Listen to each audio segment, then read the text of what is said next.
Screen share. Okay.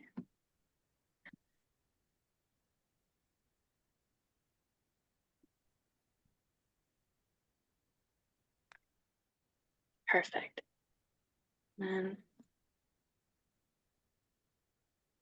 So if everybody is ready, everybody ready for me to give? Yes. Okay, perfect. Okay.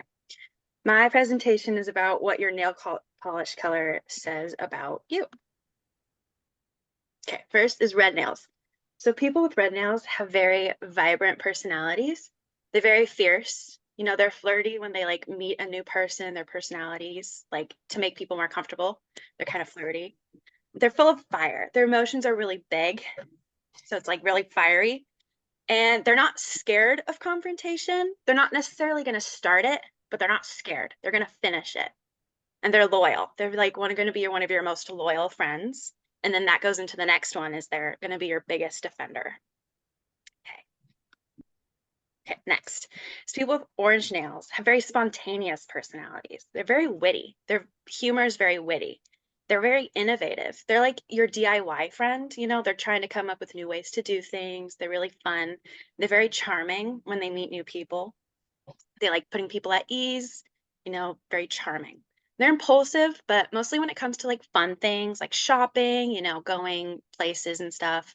And that leads into the next one is they're very competitive and they're very risk takers, but you know, mostly for fun things. Okay, people with yellow nails. They're very cheerful personalities. You know, they're your sunshine friend. They're very optimistic, outgoing. They're very extroverted. They like to socialize with people. Like if they're in line for the groceries, like in the grocery store, they talk to the people behind them. They're always talking to the cashier. They like talking to people.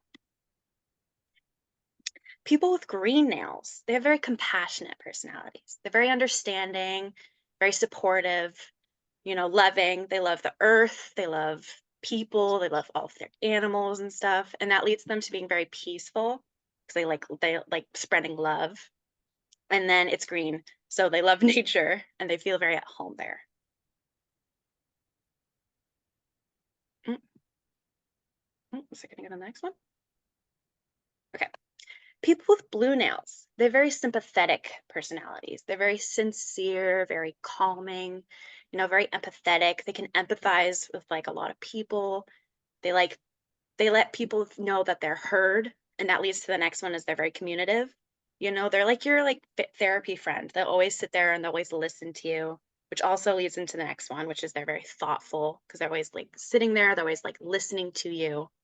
And then to the next one is they're always someone you can count on to be there and to listen. Then people with purple nails. People with purple nails have very enlightened personalities. They're very emotional, but not in the fact of like they're crybabies or, you know, they're very angry. They're just very in tuned with their emotions. They're very comfortable within their emotions.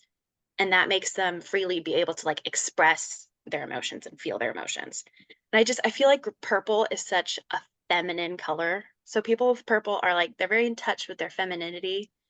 You know, they're very comfortable being very feminine.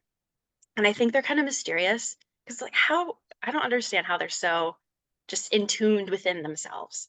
And then royal because it's purple. Purple's always like associated with royalty. And then they're inspiring, which leads into the next one is they're very confident with themselves.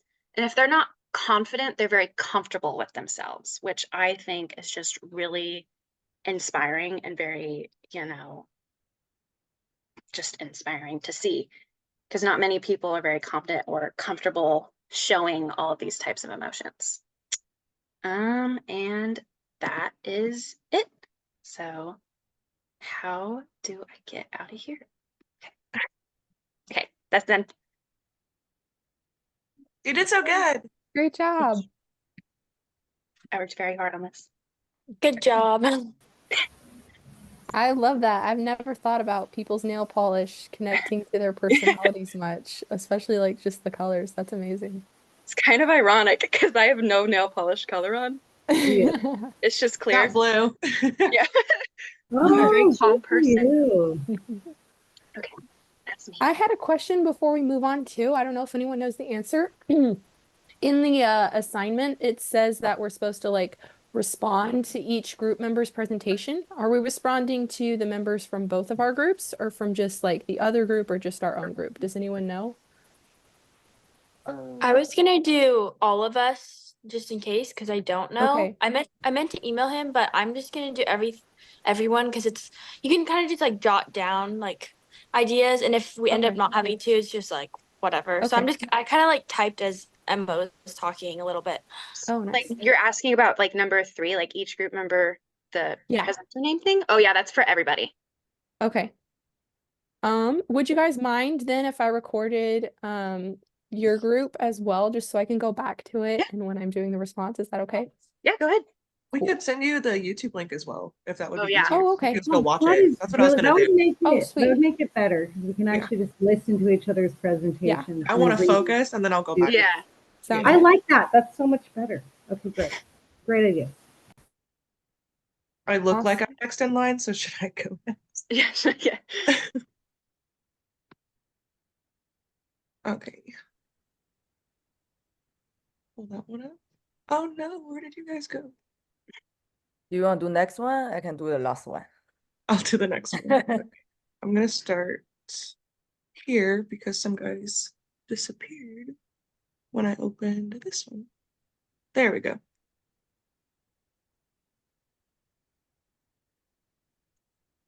How do I?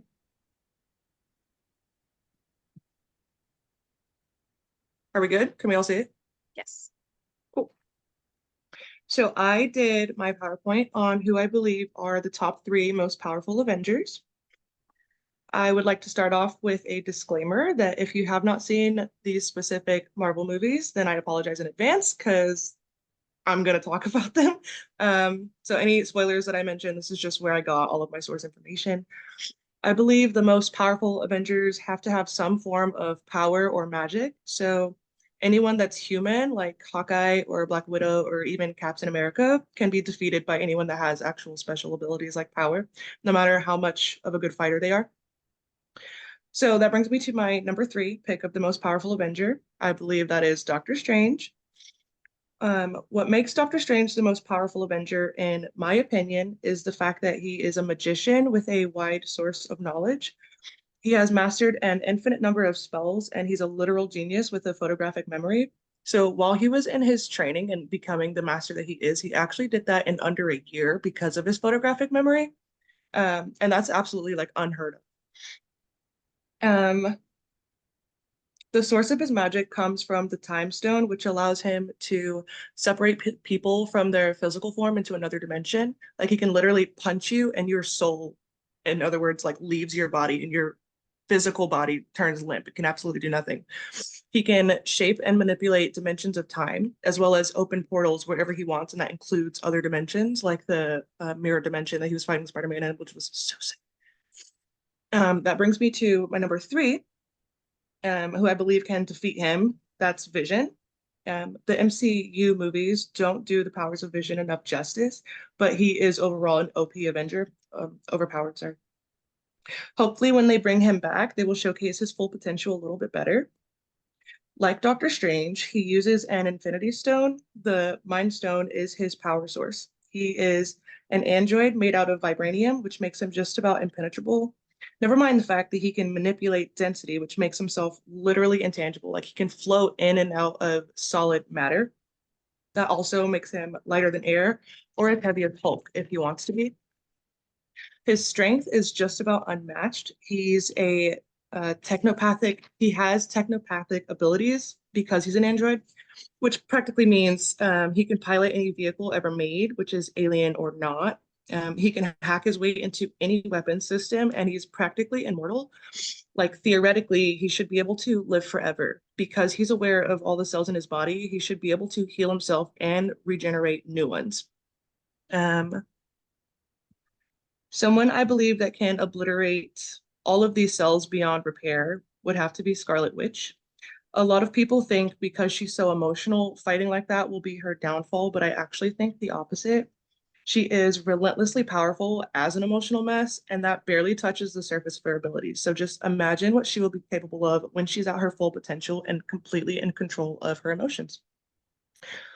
She has telekinesis that's not only the ability to move things with her mind, but she can actually tap into people's mind, leaving them in a complete state of paralysis while she alters their reality. And that includes doing that to gods like Thor.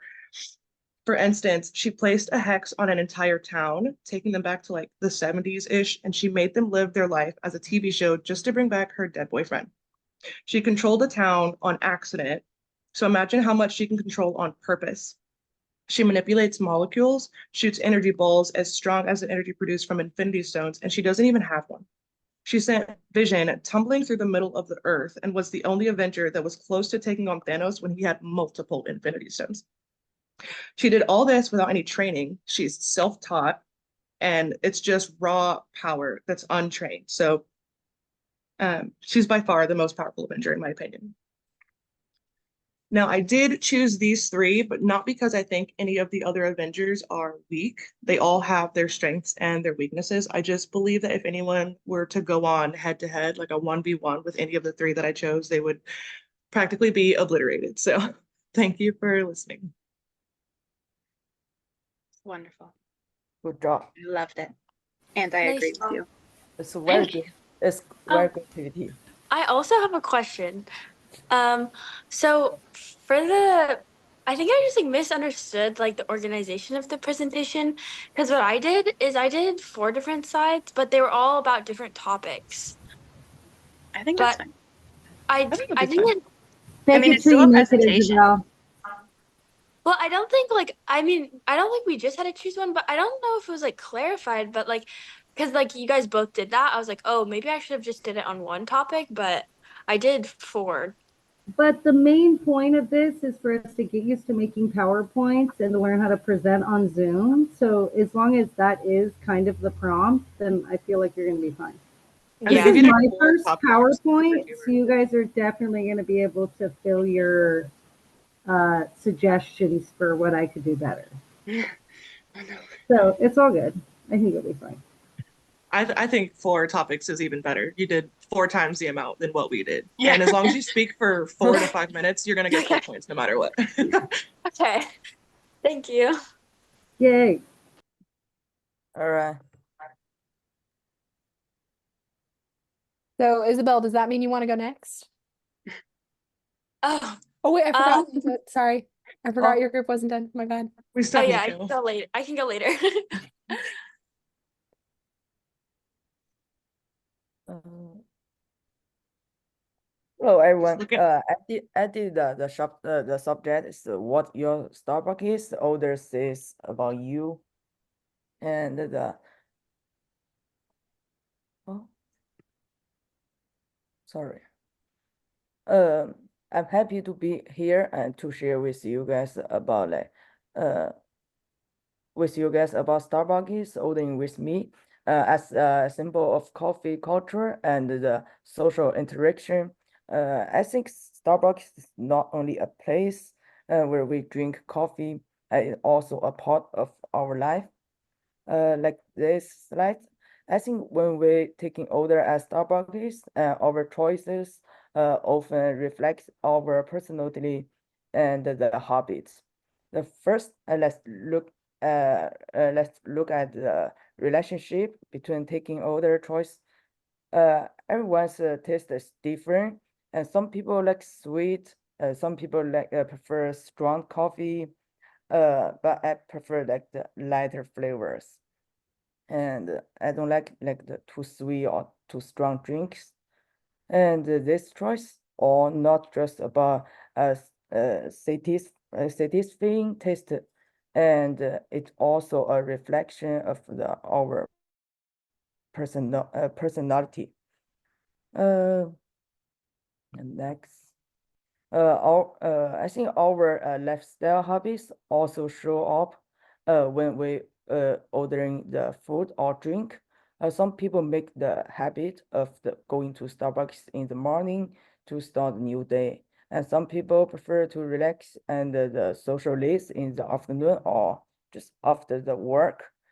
like about me, I prefer to start the new day with a coffee in the, like Americano in the morning, get rid of the sleepiness, and go to work. And